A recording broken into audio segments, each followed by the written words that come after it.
Hello dear students, कक्षा 9th class 9th के लिए आपको इनरोलमेंट फॉर्म कैसे भरना है उसकी पूरी प्रोसेस यहाँ पर आपको बताई गई है। तो आप ध्यान से देखिए। सबसे पहले आवेदक का प्रकार यहाँ पर आप देख रहे हैं ऑलरेडी फिलअप है। नियमित के लिए 1 भरना होता है, तो आपको कुछ भी जानकारी यहाँ पर नहीं भरनी है। इसके बाद आप देख रहे हैं मध्य प्रदेश के मूल निवासी, तो यहाँ पर आपको हाँ लिखना है ब्लॉक में। फिर नेक्स्ट आप देख रहे हैं CWSN कोड, यहाँ पर आपको कुछ भी फिलअप नहीं करना है, ये विकलांग विद्यार्थियों के लिए होता है।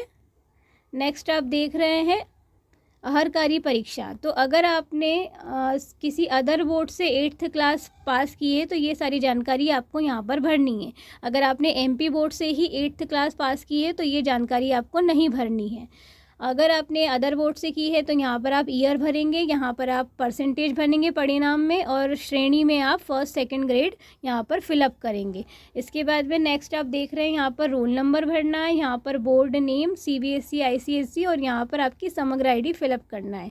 जैसा कि मैंने बताया ये जानकारी आप तभी भरेंगे अगर आपने 8th क्लास CBSE या ICSE बोर्ड से की है तो। फिर नेक्स्ट आप लोग देख रहे हैं कैंडिडेट का पूरा नाम, तो यहाँ पर आप स्टूडेंट नेम आएगा। अगर आपका नाम है प्रिया गुप्ता तो पहले आप लिखेंगे PRIYA प्रिया, फिर एक ब्लॉक छोड़ेंगे और फिर सरनेम लिखेंगे गुप्ता। ठीक है, इसी तरीके से आपको फादर नेम और मदर नेम भी फिलअप करना है। यहाँ पर आपको किसी भी प्रकार का आगे मिस्टर मिसेस ये सब नहीं लगाना है, श्रीमान श्रीमती, डायरेक्ट आपको नाम लिखना है। अगर फादर नेम है अशोक गुप्ता तो आप डायरेक्ट लिखेंगे अशोक, एक ब्लॉक छोड़ेंगे और फिर गुप्ता।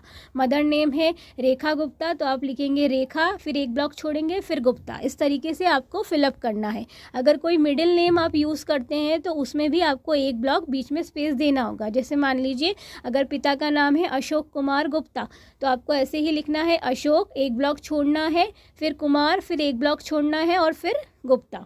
ठीक है, फिर यहाँ पर आप देख रहे हैं डेट ऑफ बर्थ, यहाँ पर आपको अपनी डेट ऑफ बर्थ फिलअप करनी है अंकों में।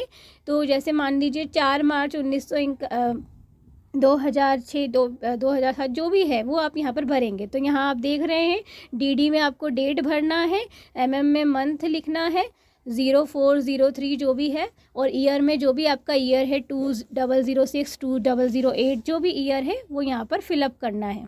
ठीक है, इसके बाद में जन्म तिथि शब्दों में, यहाँ पर आपको जन्म तिथि शब्दों में लिखना है। जैसे मान लीजिए अगर आपका 11 नवंबर 2006 है तो आप यहाँ पर शब्दों में लिखेंगे 11 नवंबर 2006, ये वर्ड्स में लिखना है। नेक्स्ट आप देख रहे हैं जिला कोड, यहाँ पर आप देख रहे हैं ऑलरेडी फिलअप करा हुआ है, तो ये फॉर्म आपको इसी तरीके से दिया जाएगा। यहाँ पर सारा जो है जिला कोड फिलअप रहेगा। अगर नहीं फिलअप है तो आप यहाँ से वीडियो में से देख के फिलअप कर सकते हैं। जिला कोड में 44 भरना है, विकास खंड कोड में 4401 भरना है, और जो शाला कोड है उसमें आप देख रहे हैं 442097 आपको भरना है। फिर नीचे आप जिले के नाम में उज्जैन और विकास खंड के नाम में उज्जैन भरेंगे। अगर नहीं भरा हुआ है तो इसे भरना है, वैसे आपको ये पूरा फिलअप ही दिया जाएगा। फिर यहाँ पर आप देख रहे हैं माध्यम हम सभी का अंग्रेजी माध्यम है इंग्लिश, तो यहाँ पर 2 आपको ऑलरेडी भरा हुआ मिलेगा। अगर नहीं भरा है तो आप 2 भर दीजिए। फिर इसके बाद में सेक्शन में आपको कुछ भी नहीं भरना है, इसे आप ब्लैंक रहने देंगे, यहाँ कुछ भी नहीं फिलअप करना है। नेक्स्ट है भाषा, यहाँ पर आप देख रहे हैं इंग्लिश, हिंदी और संस्कृत ये मेन लैंग्वेजेस होती है। यहाँ पर फिलअप है और इनके कोड भी साथ में भरे हुए हैं। अगर ये फिलअप नहीं है तो आप यहाँ से देखकर ये जानकारी भर सकते हैं। नेक्स्ट है हाउस नंबर, यहाँ पर आपको अपना एड्रेस भरना है।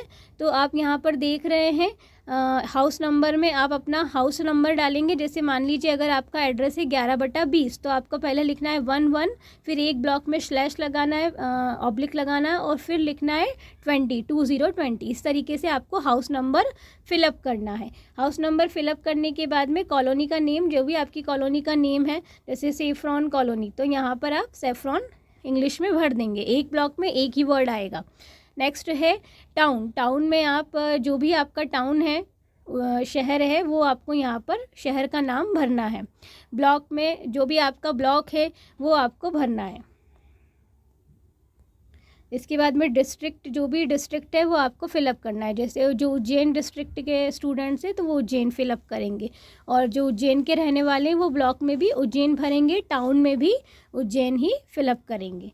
ठीक है। फिर इसके बाद में एरिया पिन कोड होता है हमारा सभी का एरिया का, तो वो पिन कोड आपको यहाँ पर भरना है। जैसे कि अगर आप सिटी में रहते हैं या फ्रीगंज में रहते हैं तो जो भी आपका एरिया पिन कोड है 456001 456006 वो आपको यहाँ पे फिलअप करना है। ये फिलअप करने के बाद में फिर यहाँ पर आपको फ़ोन नंबर लिखना है। तो यहाँ पर ये फ़ोन नंबर आपको फिलअप करना है, ठीक है। फ़ोन नंबर भरना है आपको अपने पेरेंट्स का, अपने पापा का या मम्मी का, जो भी आपका आधार कार्ड से जो वैलिड हो वही फ़ोन नंबर यहाँ पर आपको फ़िलअप करना है। इसके बाद में यहाँ पर आपको अपार आईडी फ़िलअप करनी है। सभी स्टूडेंट्स की अपार आईडी बन चुकी है और जिनकी नहीं बनी है तो उसके लिए हमने वीडियो सेंड किया है, वहाँ से आप अपार आईडी देख सकते हैं कैसे बनाना है। आप डिजी लॉकर से अपार आईडी निकाल सकते हैं। तो यहाँ पर आपको अपार आईडी फ़िलअप करनी है।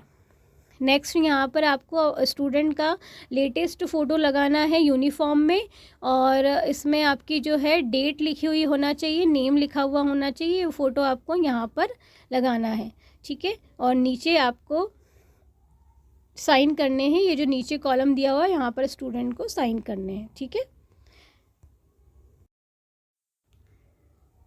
नेक्स्ट आप यहाँ पर देख रहे हैं छात्र का अन्य विवरण। तो यहाँ पर आपको अपना जेंडर लिखना है, बालक है तो 1, बालिका है तो 2, ठीक है।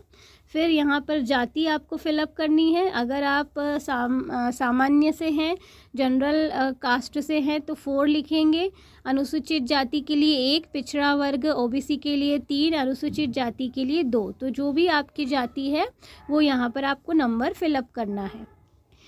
इसके साथ में फिर यहाँ पर आप देख रहे हैं परीक्षार्थी के हस्ताक्षर, यहाँ पर लास्ट में आपको साइन करने हैं स्टूडेंट को अपने।